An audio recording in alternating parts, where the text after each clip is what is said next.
અનંત અંબાણીના જીવનની કેટલીક ખાસ વાતો આપણે જાણવા જઈ રહ્યા છીએ ત્યારે રિલાયન્સ એનર્જીની કમાન અનંત અંબાણીના હાથમાં છે। અનંત અંબાણી હાલમાં એમના પિતા મુકેશ અંબાણીના માર્ગદર્શન હેઠળ રિલાયન્સ એનર્જીનું નેતૃત્વ કરી રહ્યા છે। દોસ્તો, આ સિવાય તે રિલાયન્સ જીઓ અને રિલાયન્સ રિટેલના બોર્ડમાં પણ છે। અનંત અંબાણીનો જન્મ મુંબઈમાં થયો હતો। એણે ધીરુભાઈ અંબાણી ઇન્ટરનેશનલ સ્કૂલમાંથી એમનું સ્કૂલિંગ કર્યું અને બ્રાઉન યુનિવર્સિટી યુએસએમાંથી કોલેજની ડિગ્રી પૂર્ણ કરી। અનંત અંબાણી રિલાયન્સ પાસેથી માત્ર બોર્ડ અને કમિટીની બેઠકો માટે જ ફી મેળવે છે। આ ઉપરાંત તેઓ પેઢી દ્વારા કમાયેલા નફા પર કમિશન પણ મેળવે છે।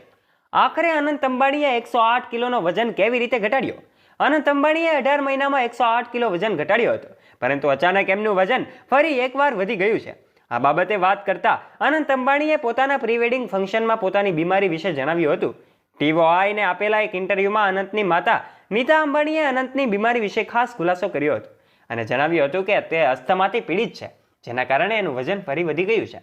વર્ષ 2016માં અનંતે 108 કિલોનું વજન ઘટાડ્યું હતું, પરંતુ અસ્થમાના કારણે સ્ટેરોઇડ લેવાના કારણે એમનું વજન ફરી વધી ગયું છે। મુકેશ અંબાણીના ત્રણેય સંતાનો, આ ત્રણેય ભાઈ બહેન વચ્ચે અપાર પ્રેમ રહ્યો છે। તાજેતરના એક ઇન્ટરવ્યુમાં અનંત અંબાણીએ એમના ભાઈ આકાશ અંબાણી અને બહેન ઈશા અંબાણી વિશે પણ વાત કરી હતી। એમણે કહ્યું હતું કે ત્રણેય ભાઈ બહેન વચ્ચે એક અપાર પ્રેમ છે અને એમને એકબીજા પર અતૂટ વિશ્વાસ છે।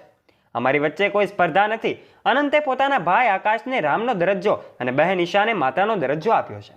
અનંત અંબાણીએ આ ઇન્ટરવ્યુમાં કહ્યું છે કે તેઓ સનાતની હોવા પર ગર્વ અનુભવે છે। દોસ્તો, હવે આપણે જાણીએ કે અનંત અંબાણીની નેટ વર્થ કેટલી છે। મુકેશ અંબાણીના નાના પુત્ર અનંત રાજાની જેમ જીવન જીવે છે। એક રિપોર્ટ અનુસાર અનંત અંબાણીની કુલ સંપત્તિ 3,44,000 કરોડ રૂપિયા છે। હાલમાં જ અનંત દુબઈના એક મોલમાં એની મંગેતર રાધિકા મર્ચન્ટ સાથે જોવા મળ્યો હતો।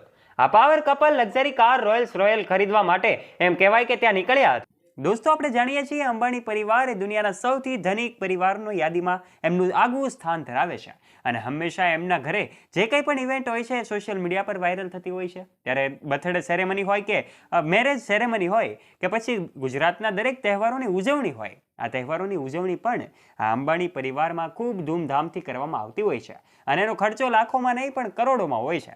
ત્યારે આ ખર્ચો પણ અનેક ગણો હોય છે અને એનાથી કદાચ અમુક દેશો પણ ખરીદી શકાય, એની કોઈ સીમા નથી। ત્યારે આ અંબાણી પરિવારના અનેક સભ્યો સોશિયલ મીડિયા પર વાયરલ થયેલી તસવીરોમાં જોઈ શકાય છે કે દિવાળીની તહેવારની ઉજવણીમાં લાગી રહેલા છે। આ તહેવારોમાં જ્યારે પણ એમના લગ્ન જે મુંબઈના જીવો વર્લ્ડ સેન્ટર ખાતે 6ઠા મહિનામાં આયોજિત થયા હતા, ત્યારે આ લગ્ન બાદ અંબાણી પરિવારમાં એમની વહુ રાધિકા મર્ચન્ટનું આગમન થયું છે। અનંત અને રાધિકાનું સુખી દાંપત્ય જીવન અત્યારે ચાલી રહ્યું છે। ત્યારે આ દાંપત્ય જીવનમાં જે કાંઈ પણ તહેવારોની ઉજવણી કરવામાં આવે છે અને આ મેરેજ બાદ જે કાંઈ પણ તહેવારો ઉજવવામાં આવ્યા છે એમાં લાખો નહીં કરોડો રૂપિયાના ખર્ચાઓ કરવામાં આવ્યા છે। એ પછી જન્માષ્ટમીનો ઉત્સવ હોય, ગણેશ ચતુર્થીનો પર્વ હોય કે પછી નવરાત્રિનો ઉત્સવ હોય, આ બધા જ તહેવારોની અંબાણી પરિવારમાં ખૂબ ધૂમધામથી ઉજવણી કરવામાં આવી હતી અને એમાં ખર્ચો પણ લાખો નહીં કરોડોમાં કરવામાં આવ્યો હતો। અંબાણી પરિવારનું સેલિબ્રેશન હોય અને એમાં બોલિવૂડ સેલેબ્સનો જમાવડો ન હોય એવું કેવી રીતે બની શકે? એટલે બોલિવૂડ સેલેબ્સ પણ અંબાણી પરિવારના મહેમાન બનવા જઈ રહ્યા છે। સાથે સાથે તેઓ સમગ્ર એશિયાના સૌથી ધનિક વ્યક્તિ પણ છે અને માર્ચથી મુકેશ અંબાણી દર કલાકે 90 કરોડ રૂપિયાની આવક કરી રહ્યા છે। તેમની સંપત્તિ 2,77,700 કરોડ રૂપિયાથી વધીને 6,58,400 કરોડ રૂપિયા થઈ ચૂકી છે।